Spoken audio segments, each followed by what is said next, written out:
Mamelang, guys, remember in 2019, is it 2019 when COVID hit these streets? We first started watching China and what's going on over there, and we imagined that it was extremely draconian.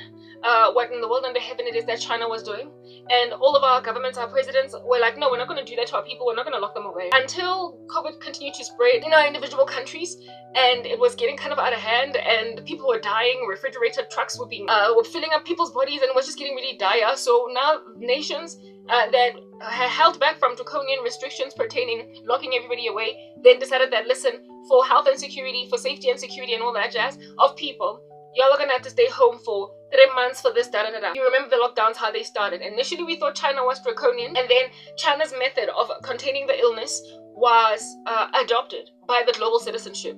Yeah, okay, well, eventually when China's methods were adopted, right, we were like, I guess it makes sense, because we were made to see, right? We were made to see that, okay, this is kind of dangerous, this thing. I have an aunt that's in hospital. I know of somebody, two cousins removed, that is coughing it up a storm.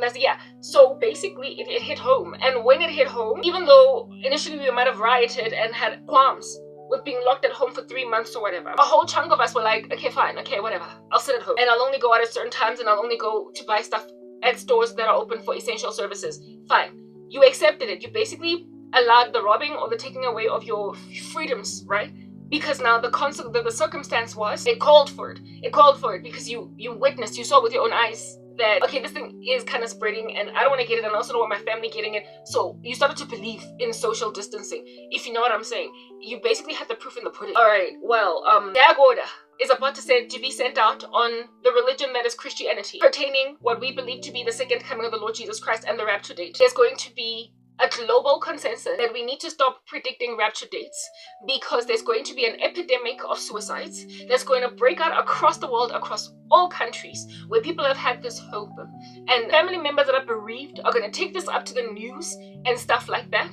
And globally there's going to be literally a concerted effort that we are now going to restrict this liberty of expression in the religion of Christianity. And so even though initially we might have rioted and gone out into the streets and said, you have taken away my freedom of religion, thanks to 2,000 people that have passed away in one particular country from a failed rapture date, the world is going to be like, listen, it is justifiable, we see where they're coming from.